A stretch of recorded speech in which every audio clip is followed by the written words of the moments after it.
Salut jeunes pousses, c'est Tom le jardinier. On se retrouve aujourd'hui pour parler des fondamentaux en ce début d'année. J'aimerais aborder avec toi divers sujets en partant du début. Aujourd'hui, les outils, ils sont indispensables. Pour travailler la terre, tailler les arbres et les arbustes, tu as besoin d'outils pour jardiner. Mais il est inutile d'en avoir trop. Des outils bien adaptés à ta morphologie, à ta façon de faire et à la nature de ton sol feront toute la différence. Crois-moi, un jardinier bien équipé minimise ses efforts. Si je devrais faire une liste, tu as besoin en gros d'un ou deux outils à manche longue pour travailler la terre de tes massifs et le potager, un bon sécateur pour découper les branchages, les fleurs fanées et les tiges abîmées, un transplantoir aussi appelé pelle plantoir pour la plantation des jeunes plants au potager et en jardinière. Je rajouterai à cette liste une brouette et une serre-fouette à main pour désherber et gratter la terre de tes plantations en pleine terre. Tu auras ainsi la panoplie minimum. Comme tu achètes le strict nécessaire, je te conseille de privilégier la qualité pour chacun.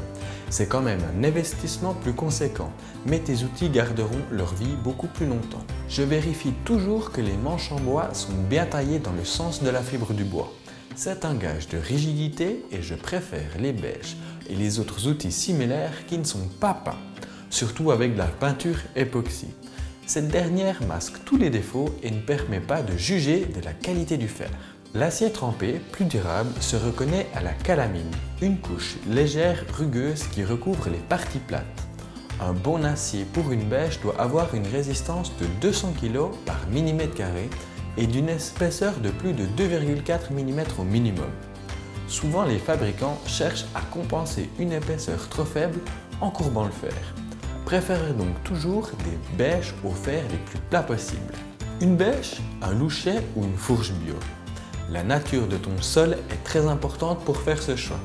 Si tu as une belle terre de jardin déjà bien travaillée depuis longtemps, équipe-toi d'une bêche classique. En revanche, si ton jardin est plus caillouteux, remplace-la par une fourche bêche. S'il est lourd, opte pour un louchet au fer étroit et renforcé.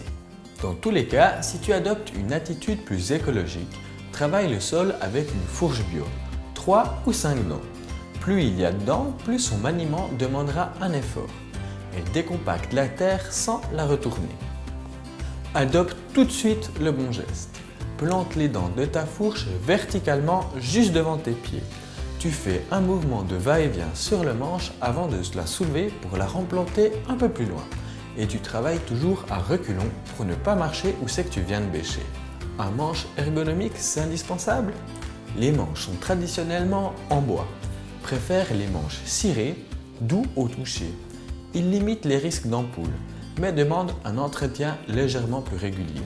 Vérifie qu'ils ne vrillent pas, c'est un signe de solidité médiocre.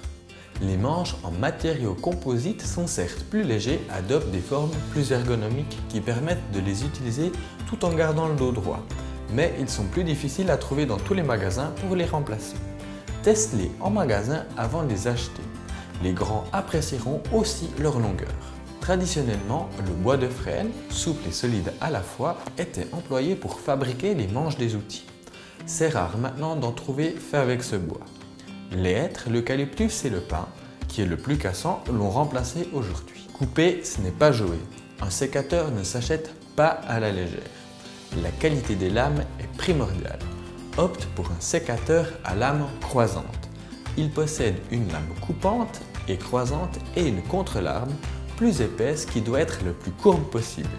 Il coupe des branches jusqu'à 3 cm de diamètre selon sa taille. Ton sécateur doit être adapté complètement à ta main. Tu dois pouvoir facilement l'ouvrir et le fermer d'une seule main. Tu feras moins d'efforts avec les systèmes à crémaillère qui démultiplient ta force. Un sécateur à poignée tournante limite les crampes et les risques de tendinite. Si tu as beaucoup d'arbres et d'arbustes à tailler. J'ai mis un certain temps à m'y adapter, mais une fois que j'ai pris le coup, c'est beaucoup plus confortable. Enfin, si tu es gaucher, il faut savoir que de nombreux modèles sont disponibles. Voilà, tu as ma liste de tous les outils indispensables et tu sais comment les choisir. On se retrouve tout bientôt pour une nouvelle vidéo. Ciao jeunes pousses. Hey, merci d'avoir suivi ma vidéo. Abonne-toi à ma chaîne et mets un petit pouce vert. On se retrouve sur mes réseaux sociaux.